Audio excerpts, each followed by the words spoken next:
Olá, caros alunos, caras alunas. Estamos aqui mais uma vez para trabalharmos mais um tema de história, né?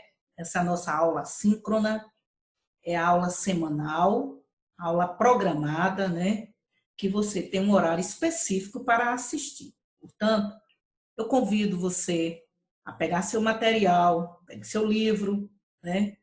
Pegue aí sua agenda de anotações, para que a gente possa embarcar junto, né, nessa aventura da história, tá bom? Então vamos lá. A aula de história hoje, ela vai para os alunos do ensino médio, né, em especial os primeiros e terceira, né, terceira série, ou seja, primeiro, terceiro ano ou primeira e terceira série, né? Eu sou a professora Valdeci, para você que está me assistindo, que não é meu aluno. Então, seja bem-vindo à nossa jornada de estudo semanal. Bom,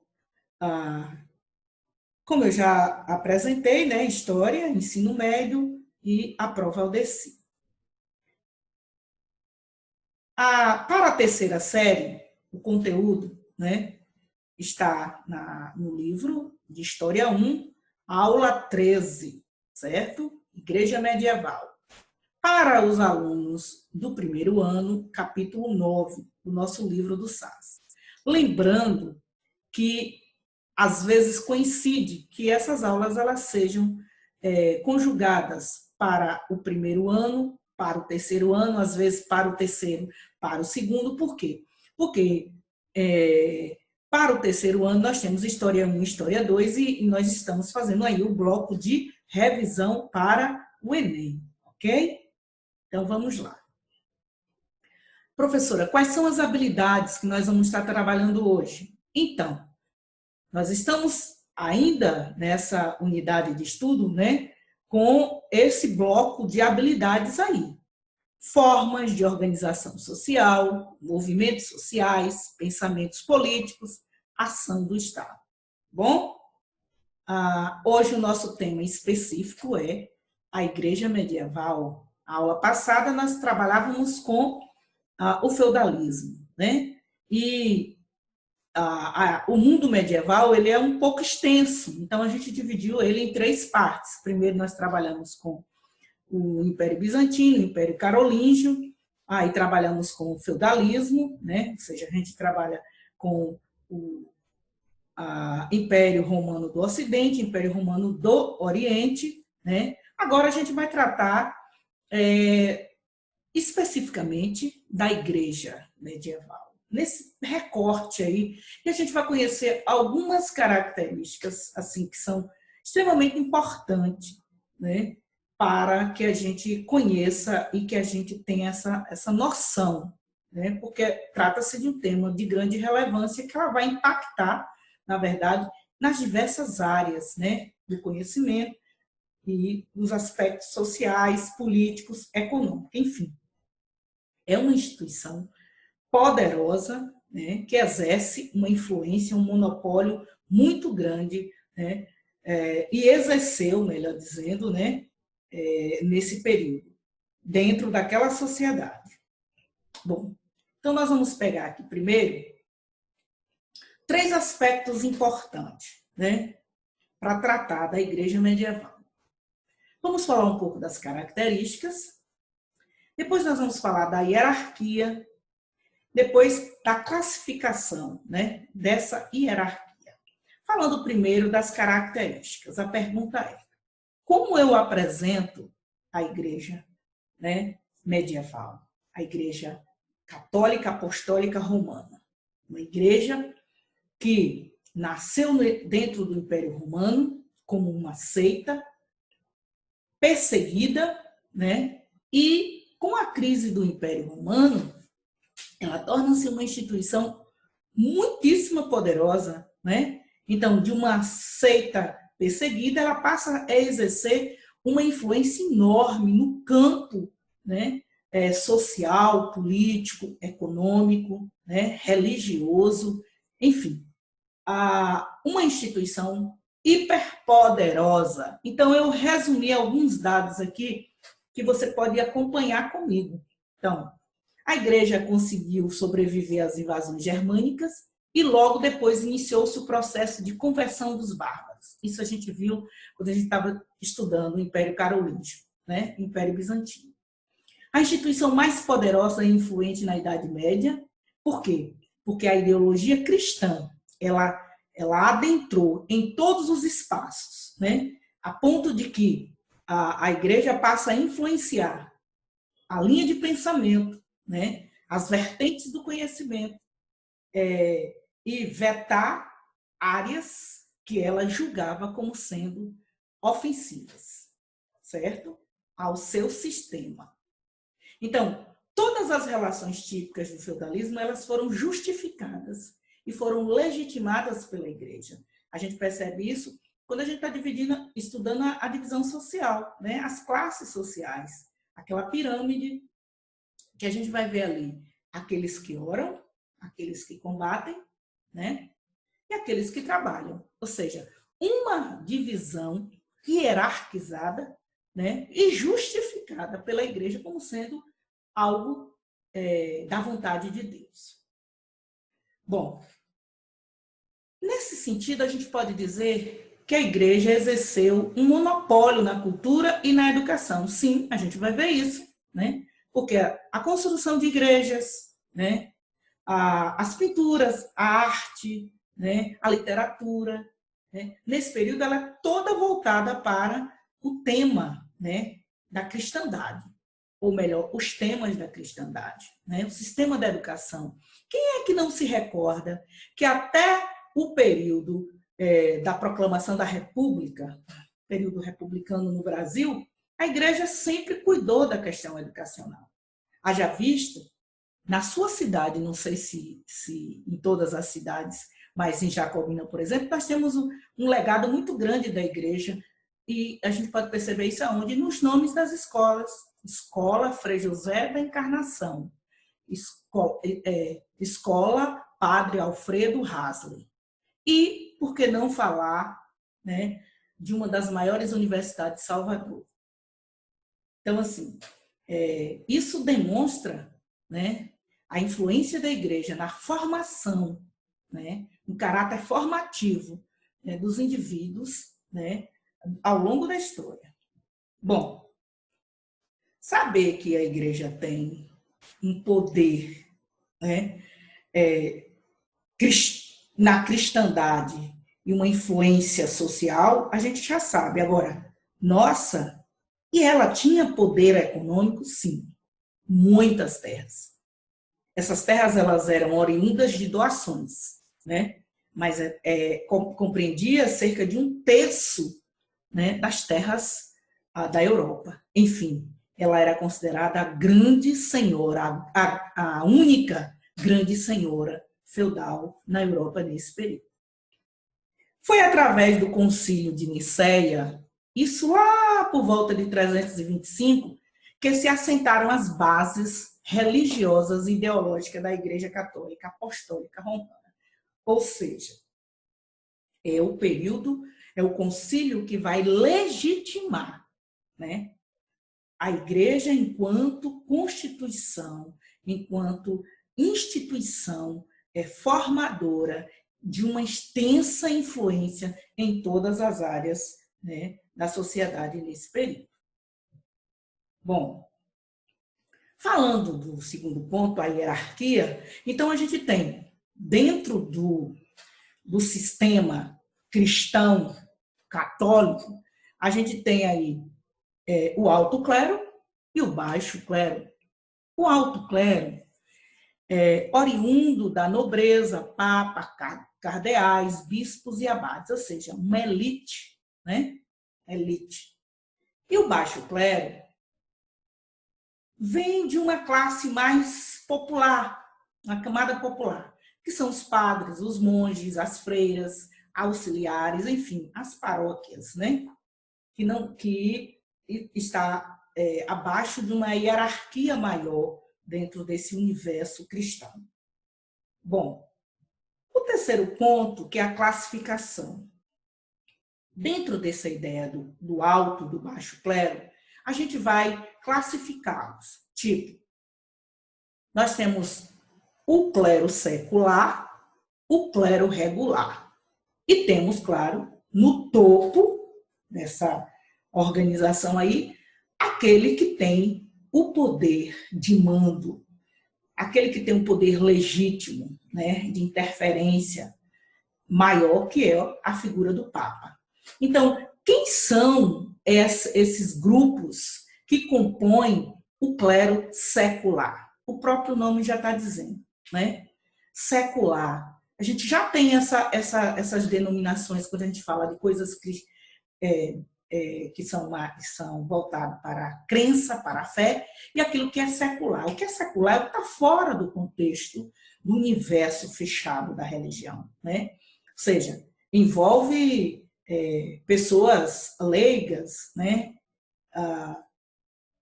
No dia a dia, né? E também, claro, papas, bispos, os cônegos e padres que não estão presos a uma régua, né? O que significa isso? Ao contrário dos mosteiros, né? Que são o que a gente chama de clero regular, né? Aqueles que se afastam da sociedade, vivem num regime fechado, num regime de reclusão ou semi-reclusão e seguem regras rígidas de votos, né? Como, por exemplo, os beneditinos, os franciscanos. Então, eles vivem um pouco longe do universo mundano, né?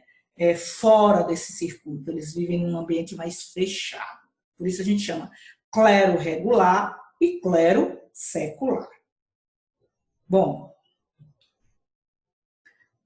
aí eu fiz alguns recortes assim de textos interessantes que, tirando do próprio livro de vocês, que eu achei interessante, né? Por exemplo, essa questão aqui do celibato, que é tanto discutido, né?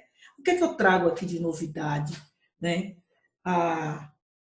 O interessante aqui é perceber a importância que a igreja ela vai ganhando dentro da Europa nesse período, né? Então, desde 756, o Papa ele era o administrador político do patrimônio de São Pedro, ou melhor, o Estado da Igreja, Roma, né? Tinha o poder de acumular riquezas através de doações feitas pelos fiéis, principalmente quando essas doações elas eram propriedades. Além de destacar pela sua presença no campo das ideias, a igreja também alcançou grande poder material. Durante a Idade Média, ela passou a controlar grande parte dos territórios feudais, se transformando em importante chave na manutenção e nas decisões do poder nobiliário. O que significa isso, professora? Nobiliário vem de nobre, né? Nobreza. E quem são os nobres? Os nobres são personalidades, né, importantes desse período, ou seja, ocupava um cargo, um espaço importante e privilegiado dentro dessa sociedade. Então, assim, essas questões que demandava a política local, né, isso, a igreja ela tinha total interferência nessas decisões aí. Bom, a própria exigência do celibato foi um importante mecanismo para que a igreja conservasse o seu patrimônio. O crescimento, né, do poder material da igreja chegou a causar reações dentro da própria instituição. Bom, o que significa celibato? Celibato, na verdade, é uma espécie de um acordo, uma regra, uma prática adotada dentro da cristandade que envolve os personagens, ou seja, é uma espécie de tipo, não casa, padre, não, nenhum dos membros da Igreja Católica, eles estão, como é que eu diria, destinados ou é dado a eles o direito ao casamento. Então, eles são separados, né? Eles fazem voto, né? Eles fazem uma confissão de negação a carne, a vontade, né? As limitações que eles precisam adquirir para poder se manter intactos e não se envolver com nada que envolve o prazer da carne. Resumindo, abstinência sexual. Não casa, não constitui família. Agora, por quê? A raiz está na questão do poder, na distribuição, na manutenção dos bens para os membros e os seus familiares, né? Então, essa ideia de que a igreja cresceu, né? O patrimônio da igreja cresceu, então eles aplicam um acordo, né, entre si e baixam essa regra, né? Você que quer fazer carreira eclesiástica, você tem que entrar sabendo que você não pode se casar, certo? Mas isso vai ter vários problemas e a gente sabe, né, que muitos padres e muitas freiras eles não conseguiram sustentar o desejo carnal, né? E a história faz muitos relatos com relação a essa problemática aí da abstinência, né? Da negação da natureza, né? Carnal. Bom, seguindo a nossa discussão aqui, provavelmente a igreja tinha controlado 1/3 das terras férteis da Europa Ocidental. Isto mostra o forte poder econômico da igreja para a época. O poder da igreja levou o Papa a envolver-se em diversos conflitos políticos com monarquias medievais. Bom, a igreja, ela não se reservou apenas às questões religiosas. Ela se envolveu nas questões políticas, nas questões econômicas, nas questões sociais. Por isso, nós temos uma instituição muito poderosa, né? E que tinha poder de veto dentro dessa sociedade. Bom, de que problemas a igreja se envolveu? Que demandas são essas que foi citado lá no texto? Né? Ela se envolve com as questões políticas. Então, essas questões elas estão relacionadas ao que nós chamamos de querela das investiduras. Eu preciso saber o que significa isso, querela das investiduras. Primeiro, vamos traçar aqui um entendimento rápido dessa ideia de querelas. Definição. Conflito entre o poder temporal, que é o poder político, e o poder religioso pelo direito de nomeação e sagração, que significa investidura, de autoridades eclesiásticas e o poder de julgá-las. Nossa, o que isso significa? Simples assim. O imperador e o Papa. O Papa diz ter poder, largo poder, para nomear todos os membros, né? Todas as autoridades eclesiásticas. Só que o Papa também diz que, ou melhor dizendo, o rei também diz que tem poder. Nós vimos um caso parecido lá no Império Bizantino, que houve um cisma, né? Uma separação entre a Igreja Católica e a Igreja Ortodoxa, né?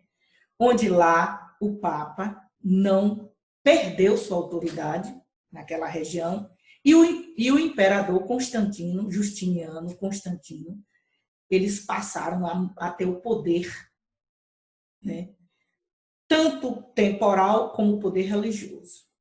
Então, nós temos vários episódios que comprovam a interferência religiosa da igreja em questões políticas locais, nomeação de cargos, né? Autoridades eclesiásticas envolvendo-se com autoridades políticas. Então, a igreja ela acaba se envolvendo em conflitos. Então, essa chamada querela das investiduras foi um conflito de grande porte, né, que vai afetar muito a igreja nesse período. Então, nós temos aí as características, né, dessa querela. Primeiro, quando isso acontece na Europa? Acontece em 1073 e vai até 1122. Então, não foi um conflito rápido, né, de se resolver. Ele tem um espaço de tempo muito grande, e nesse espaço de tempos muitas coisas acontecem, inclusive o desgaste entre a igreja e a realeza, né? Então, assim, o poder temporal, que é o poder político, o poder dos reis, né? Poder do imperador, nesse caso aqui foi o imperador Henrique IV, né, do Sacro Império Romano Germânico, né, que foi um dos casos em que a igreja acaba que tendo um embate com ele, versus o poder religioso, que foi, nesse período, o personagem foi o Papa Gregório VII. Quais as consequências desse conflito ideológico político?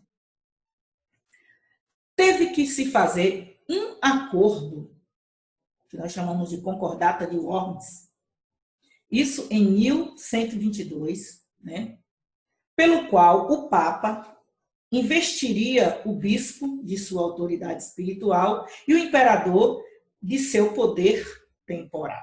Ou seja, vamos dividir os espaços, né? Ninguém fica sem uma porção do poder.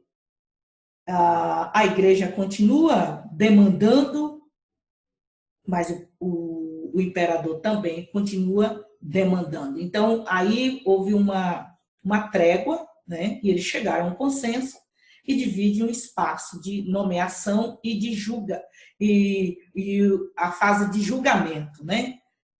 Entre as partes. Então, a gente percebe que a igreja tinha muita ocupação mesmo, e se envolvia em vários espaços, né? Acabando de se desembocar em um conflito, que a gente vai ver, por exemplo, um outro exemplo disso são as cruzadas, né?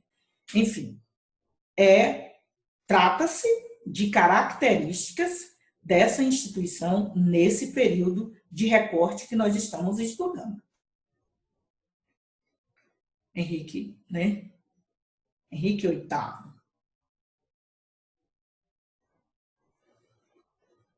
Nós temos aqui o Henrique VIII versus o Papa Gregório VII, né? Então, essa figura ilustre que você está vendo aqui, ó, vendo? Esse aqui é o Papa Gregório VII, né? Esse é a autoridade do poder religioso, ok? Então, vamos lá. Influência católica no cotidiano. Essa discussão aqui, que eu fiz esse recorte, você pode consultar isso lá no seu livro impresso ou no livro eletrônico lá no nosso site do SAS, né? Eu coloquei a página, a aula, caso você queira fazer uma releitura lá, tá bom? Então, vamos aqui. O que é que eu tenho aqui de interessante? Primeiro, diante da cristianização superficial da maioria da população, a igreja concentra suas exigências sobre os fiéis. Em que aspecto? Né? Em que aspecto? Vamos conhecer quais são os aspectos de influência da igreja nesse período. Então, primeiro, respeito aos dogmas da igreja. O que significa o termo dogmas? Dogmas, nesse contexto aí, são conceitos ou episódios que não são possíveis de ser explicados. Crê tão somente, certo? Então, a igreja tem os seus dogmas. E esses dogmas, essas verdades, né, elas precisavam obrigatoriamente serem respeitadas e cumpridas, obedecidas.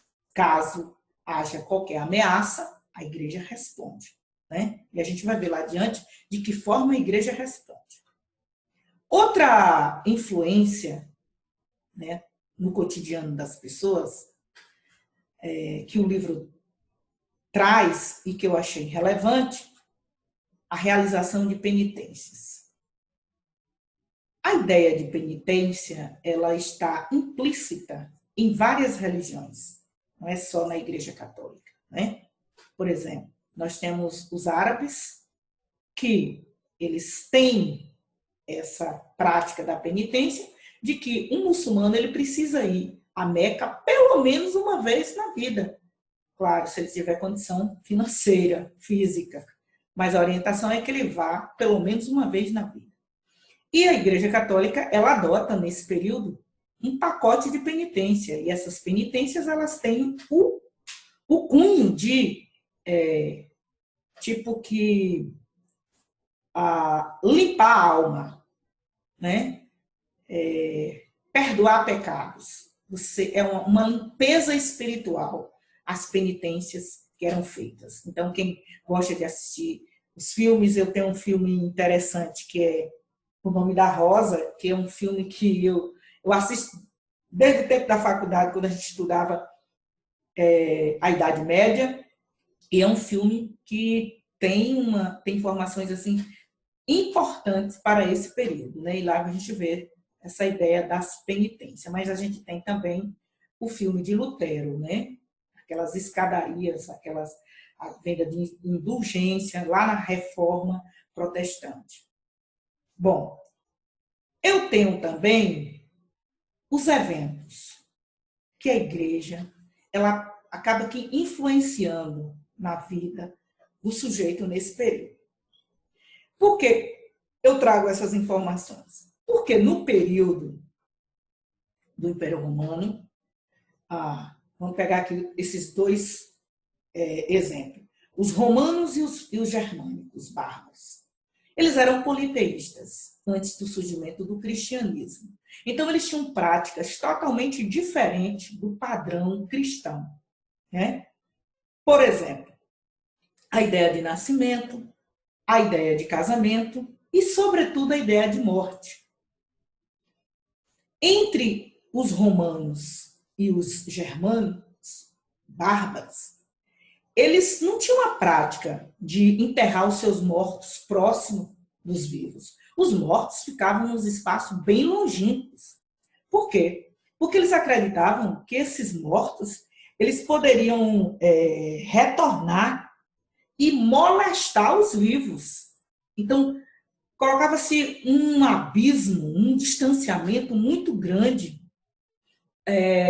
daquele que morreu com aquele que está vivo. Não há como dialogar. Não tem como. É impossível, né? Mas a igreja, ela traz essa ideia da morte, né? Ela traz essa ideia da morte, ela institui até o dia de finados, para aproximar, né, tanto os romanos como os germânicos dentro da filosofia da igreja. Então, ela tenta mostrar que a morte ela é uma passagem para um outro plano, né, e que esses mortos eles vão precisar de ajuda. E aí que surge a ideia do que nós vamos estudar lá adiante, que é o purgatório, né? Então, é necessário que se faça algum sacrifício para tirar esses mortos da penúria, né? E todas essas ideias, elas estão centradas dentro dessa filosofia que a gente vai chamar aqui, ó, né? Que você já conhece, que não é uma palavra desconhecida, que é o teocentrismo. O que significa isso? Deus no centro. Ah, que maravilha! Se Deus estivesse no centro de tudo isso aqui, seria ótimo. Mas o nome de Deus ele era usado aqui de forma errada, né? Porque tem um monte de coisa que acontecia aqui que Deus não se agrada disso. E a gente nem precisa ser um cristão para poder fazer essa avaliação, certo? Bom, ainda dentro do cotidiano, como eu disse para vocês, essa ideia da morte, do nascimento, batismo, do casamento na igreja e da morte, né? Essa ideia da morte, ela foi, como é que diz? A gente pode dizer que houve uma nova interpretação para a morte a partir desse momento. Por quê? Porque aproxima a ideia de que o morto não molesta os vivos. E de fato não. Há um abismo muito grande entre aquele que morre e aquele que está vivo. E aí a igreja começa a trabalhar essas ideias e ela começa a trazer a ideia de enterrar os mortos dentro da cidade, né? Ou do povoado, ou da aldeia. E aí surge a ideia dos cemitérios, né? Porque até então, esses cemitérios eles eram muito distantes dos centros urbanos, porque o morto ele tinha que manter uma distância enorme dos vivos. Mas a igreja vai trabalhando essa ideia e, de repente, os cemitérios passam a fazer parte da cidade. Nós temos aqui em Jacobina, por exemplo, uma realidade onde é que está localizado o cemitério de Jacobina, no centro, no bairro ali, né? No entorno das casas. Então, essa ideia de que o cemitério ele tem que ficar próximo, ele tem que ficar na cidade, né? E para que você não esqueça da memória do seu ente querido, a igreja institui o chamado Dia de Finados. Né? Uma coisa interessante que a gente não... tem dia 2 de novembro, é dia de finados, dia dos mortos, sim. Mas isso é histórico, isso tem toda uma intencionalidade por trás. Né? Bom, se o morto não pode ser esquecido, você, como vivo, você precisa ajudá-lo, né? Porque ele ainda não chegou no plano espiritual. Então, o que a igreja dizia? Dentro desse discurso, ela cria, como o autor diz, uma invenção do purgatório. Né? Por quê? Porque esse morto ele precisa de favores espirituais, por meio de sufrágios, esmolas, missas, para que ele possa sair desse plano A para chegar ao plano B. Ou seja, ele ainda não chegou, não atingiu a salvação, ele está penando no purgatório. Então você precisa acender velas, você precisa fazer penitência, você precisa pagar promessa. Nós temos uma cultura muito grande disso em Bom Jesus da Lapa, os romeiros, né? Aqui no Brasil, mas isso é histórico, né? Não nasceu agora, né? Tudo começa quando a igreja ela começa a ganhar esse status aí de instituição poderosa, né, influente, né, e que adentra dentro dos espaços da vida pública e da vida privada. Né? Então, aí a gente vai para as esmolas, as missas. Aí, se você quer saber como tudo isso acontece, vamos fazer uma investigação. Está curioso? Vá fazer uma leitura, uma pesquisa. Tem bons filmes, né, para você assistir, o filme de Lutério, O Nome da Rosa, né? São 2 filmes, mas existem outros, e muitos artigos também, né, que tratam dessas questões.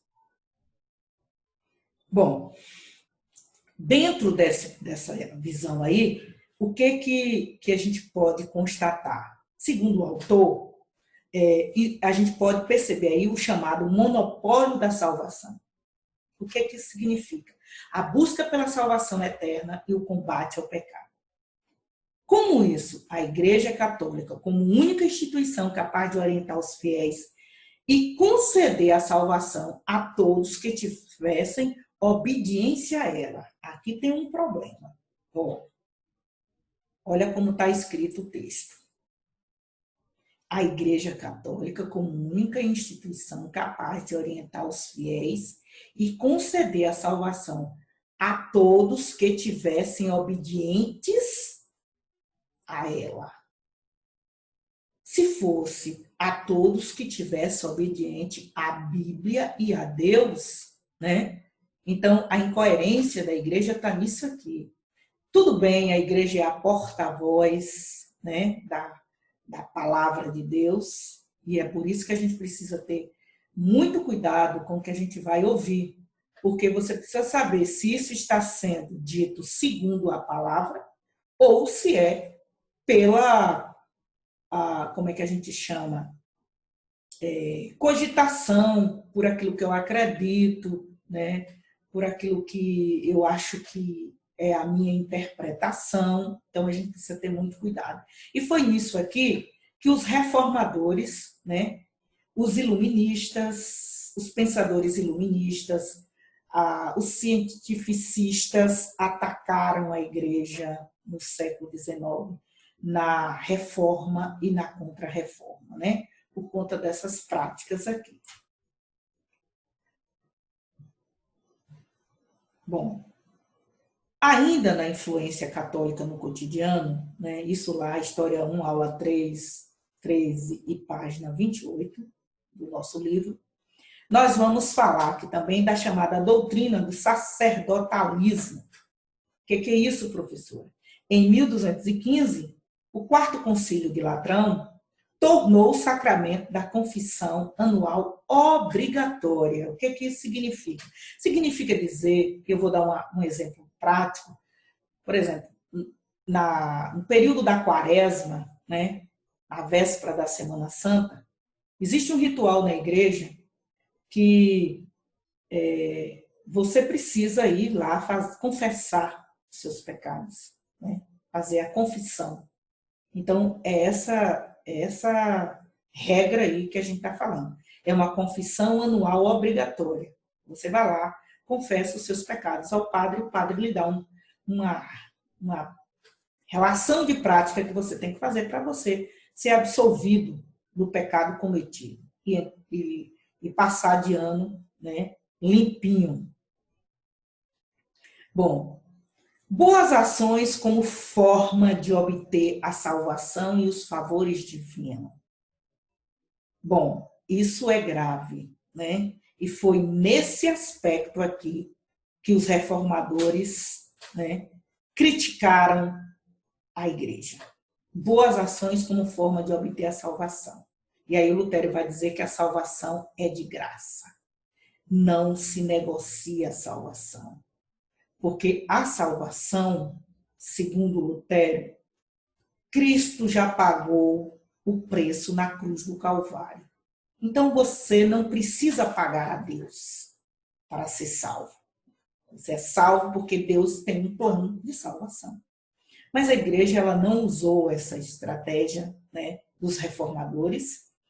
Ela começa a negociar essa salvação. E tem umas histórias aqui interessantes acerca dessa ideologia aí. Por exemplo, peregrinação e a contemplação das relíquias, objetos sagrados. Esse aspecto aqui, ó, contemplação das relíquias, que são objetos sagrados, do que eu estou falando? Eu estou falando aqui de objetos que a igreja considerava sagrado e que havia uma movimentação muito grande na Europa nesse período a esses espaços e, claro, e a comercialização desses objetos. Eu trago aqui alguns depoimentos interessantes que a gente pode constatar isso aí. A crença nos poderes miraculosos dos santos e de suas relíquias. Entre parênteses, entre aspas, exploração e comercialização da fé. Isso é uma prática, né, que até os dias atuais a gente percebe. Isso a gente não vai sinalizar essa questão apenas na Igreja Católica. Nós temos também muitas igrejas protestantes que fogem do padrão do que seria a salvação e começa a exigir doações e começa a vender também lencinhos, um monte de coisa, águas bentas, um monte como é que eu digo, objetos miraculosos que pode levar à salvação, né? Então, isso a gente chama de quê? Exploração e comercialização da fé. Bom, então eu tenho um relato aqui que eu achei interessante, que está lá no livro, né, na página 28. Diz o seguinte: em 1239, o rei francês comprou a coroa de espinho de Cristo, fralda supostamente usada pelo menino Jesus e um frasco com gotas de leite da Virgem Maria, enquanto que na Alemanha um príncipe adquiriu os presentes que os 3 reis magos tinham trazido no nascimento de Cristo. Gente, hoje isso não se aplica. Mas naquele momento histórico, né, as pessoas eram muito tapadas, elas eram muito fechadas. Era um mundo que não permitia crítica, né? Era um sistema muito alienado. E as pessoas acreditavam nisso. Imagine você conseguir comprar espinhos da cruz de Cristo, fraldas. Jesus usou fralda? Gotas de leite da Virgem Maria? Nossa! Que sistema tecnológico era esse para preservar esse leite? Né? Então, assim, achei muito interessante, por isso fiz esse recorte aí, para tratar dessas questões, né? Dessa exploração e comercialização da fé do cristão nesse período. Bom, dentro desse contexto todo aí que a gente está falando de poder, de interferência na vida cotidiana, a igreja acaba adquirindo para ela uma série de desafios, né? Então, nós temos aqui o desafio social, o jurídico, o político e o econômico, né? Então, vamos começar falando aqui o monopólio da igreja durante a Idade Média, século V ao século XV, que é o período, né, de grande difusão dessas ideologias da igreja. Então, no poder econômico, ela possuía muitos poderes terrenos, certo? Político, influenciava nas decisões políticas dos reinos. Isso é o exemplo da questão das investiduras. No jurídico, interferia na elaboração das leis, porque a gente vai para a moral, para a ética, né, cristã nesse período. Na sociedade, ela estabelecia padrões de comportamento, né, para a sociedade. O que é certo, o que é errado. E quando algo não é certo, a igreja criou o chamado Tribunal da Santa Inquisição. E olha que um tribunal, gente, é para julgar. E tribunal tem sentença, né? E isso foi evidenciado pela cúpula da igreja e foi usado como um mecanismo para violar direitos e para calar a voz, né, daqueles que ousavam criticá-la. Bom, como religião única e oficial, a Igreja Católica não permitia opiniões e oposições contrárias aos seus dogmas, ou seja, verdades incontestáveis. Aquilo que eu disse lá no início, não se explica, se acredita e pronto, final. Aqueles que desrespeitavam ou questionavam as decisões da Igreja eram perseguidos e punidos. Não é só perseguidos, julgados e punidos. Na Idade Média, a Igreja Católica ela criou o Tribunal do Santo Ofício, a famosa Inquisição. Isso vocês aprendem desde a quinta série, né? Quinta, sexta série. No século XVIII, para combater os hereges, né? Quem são os hereges? Todo sujeito, todo indivíduo, né, que criticou, que não aceitou, que não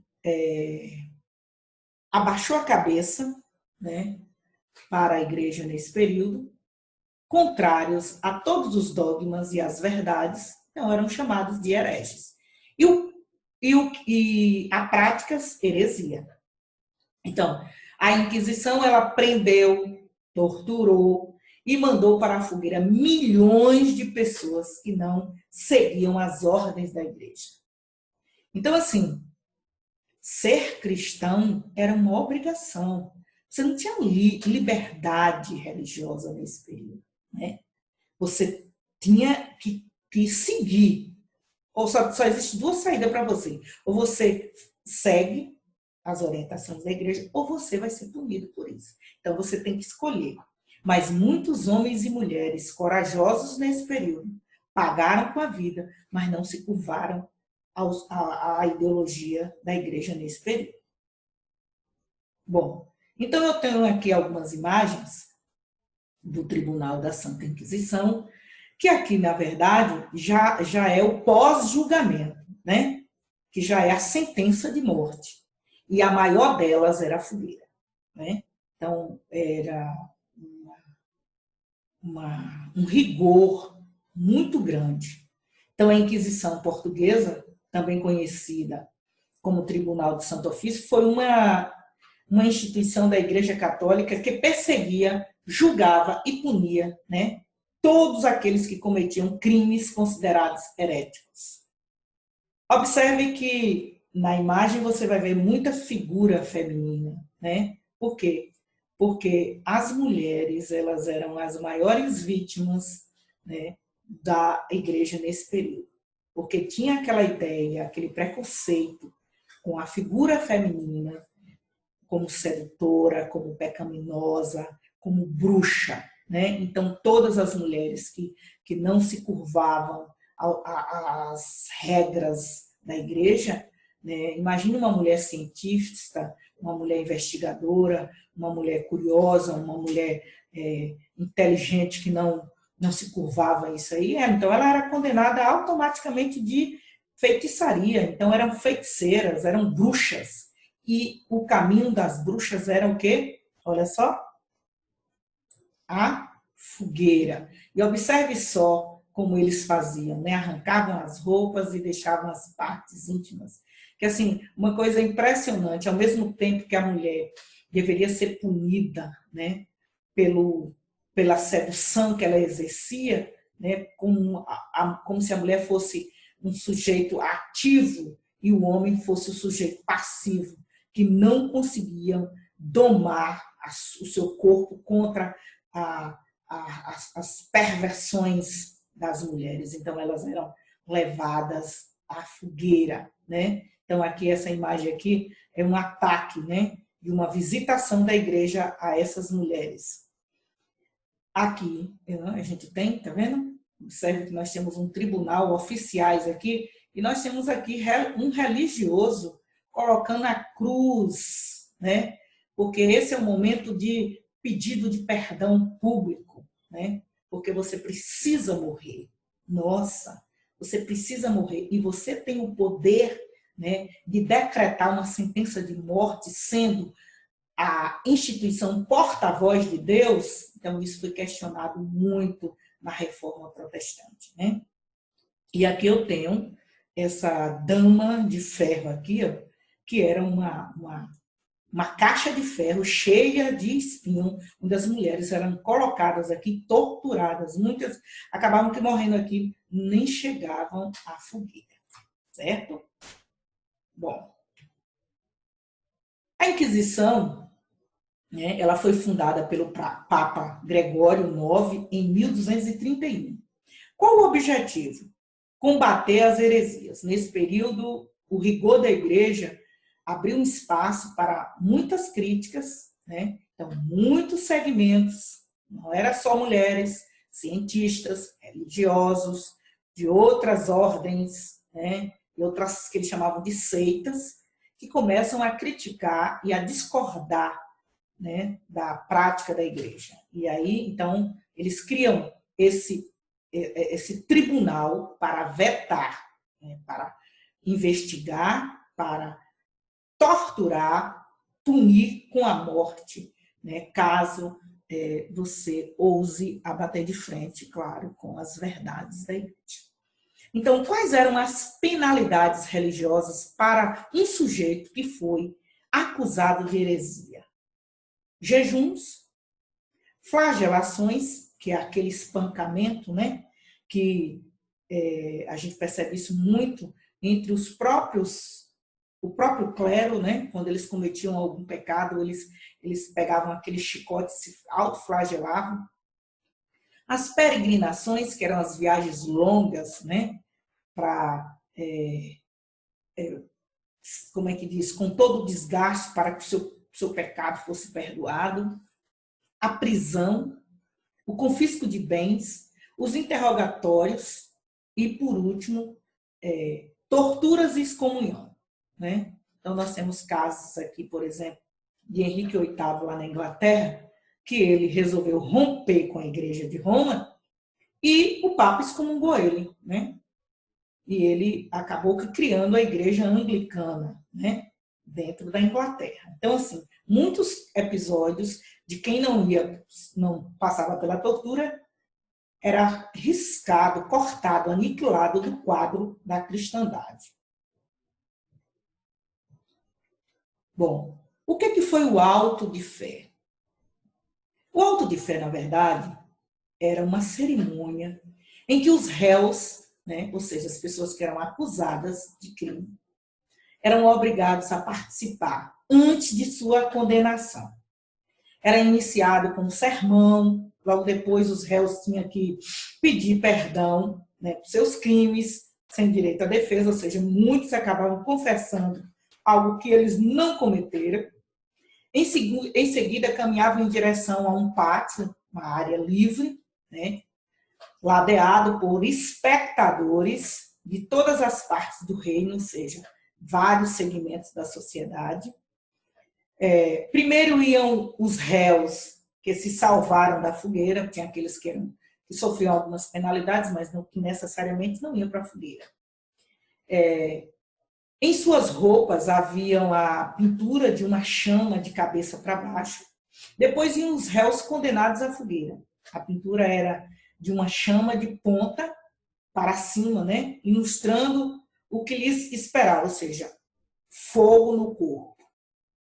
Por último, iam os ditos hereges, réus que não aceitaram a salvação de suas almas ou que, por conta da gravidade de seus crimes, não receberam perdão. Em suas vestes haviam ilustrações de chamas, cobras e demônios, porque eles atribuíam essa classe de gente como sendo endemoniados, né? Porque está batendo de frente com as verdades da igreja.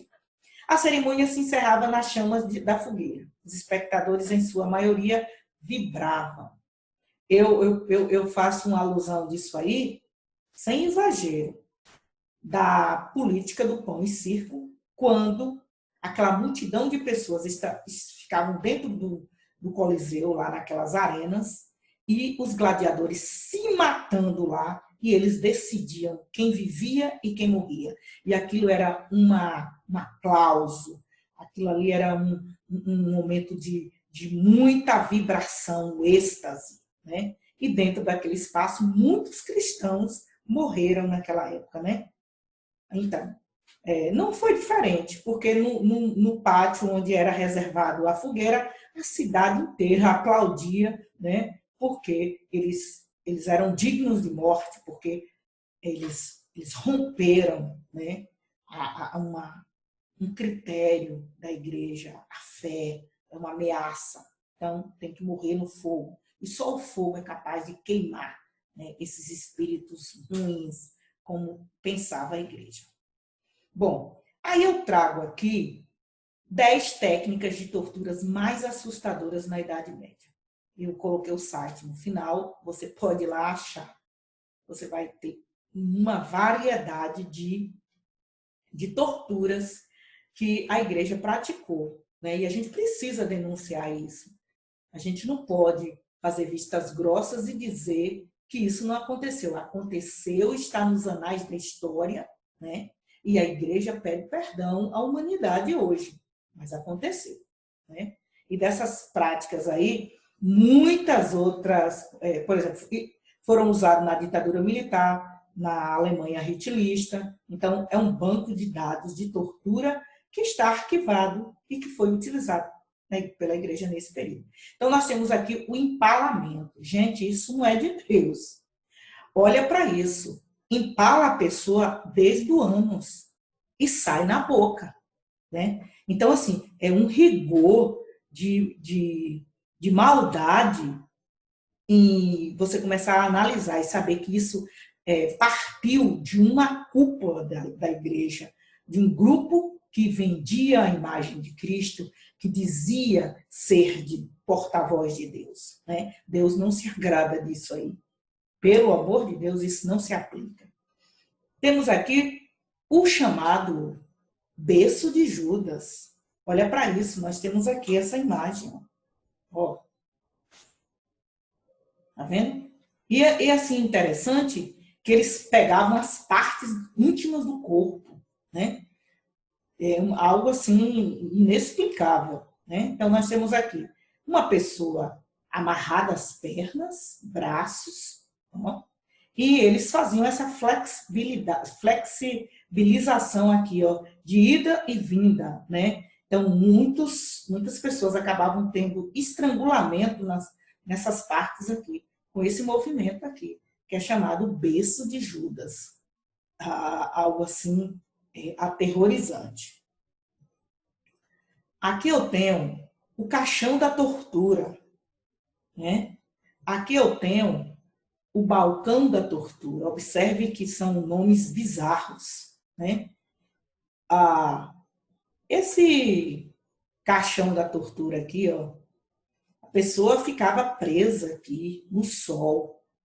E há casos, relatos de que os urubus, né, acabavam dilacerando a face, a cabeça aqui, as pessoas acabavam morrendo aqui dentro.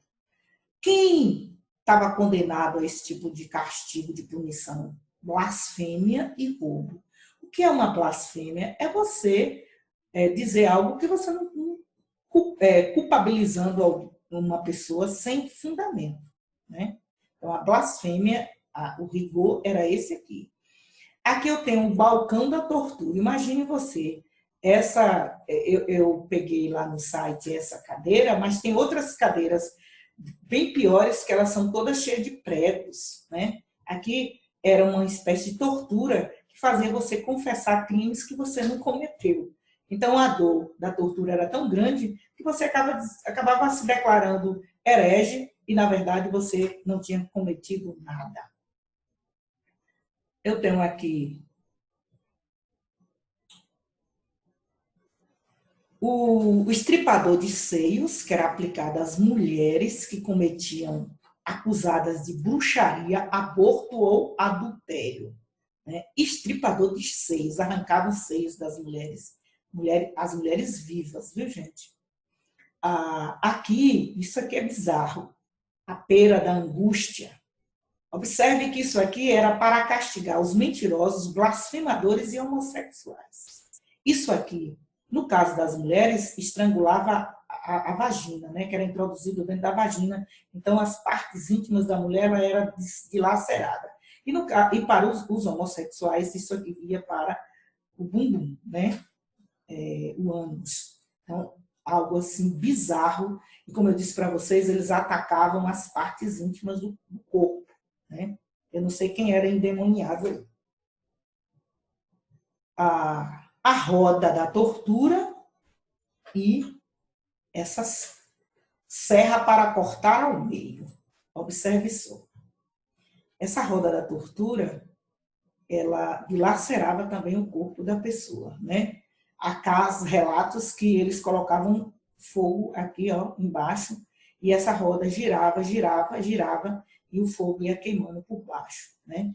Isso aqui é algo bem bizarro, né? Porque serra as pessoas e observe por onde é que eles pegam. Quais são as partes do corpo que eram tocadas primeiro, né? Então, eu selecionei aqui, foram 8 instrumentos, mas você vai achar um banco de dados várias. E aqui eu tenho o chamado esmaga-cabeça, né? Um capacete que eles apertavam aqui, ó, e dilacerava, né, a cabeça da pessoa. Claro que isso ia sendo lentamente, fazendo um interrogatório, até você não suportar mais e você ou desmaiar ou confessar. E temos também a tortura do garrote, né? Que foi usado muito, essa prática que foi usada aqui no Brasil, parte disso aqui era usado para castigar os negros, né? Aqui no Brasil. Então, assim, uma cadeira, o sujeito, ou melhor, o acusado senta, e eles vão rodando, né? Tanto prende os braços como prende o pescoço. E a pessoa vai morrendo asfixiada, né? Que é chamada tortura do garrote. Eu quero saber mais onde é que tem isso. Então, aqui está, né, o site disponível aqui. Você vai encontrar lá textos assim, interessantes, explicando, autoexplicativos sobre cada tortura dessa daqui, que foi usada nesse período, na Idade Média. Bom, e agora eu quero agradecer você por me ouvir, né? E dizer que todas essas informações elas estão fundamentadas no nosso material de estudo, né? Eu coloco lá a página do texto que a gente discutiu aí. E se você tiver interesse, se você vai assistir filmes, assista o filme Em Nome da Rosa, assiste Lutero. E eu até anotei um outro filme interessante, que se você tem curiosidade, deixe-me ver aqui, o nome dele é Sombras de Goya. Sombras de Goya também você vai poder constatar todas essas informações que foram apresentadas aqui nessa aula. Então, muito obrigado, né? Registre suas dúvidas e terça-feira a gente vai ter aula e aí a gente tem um momento, né, de encerramento com algumas atividades que eu tenho novidade para a gente lá na próxima terça-feira. Muito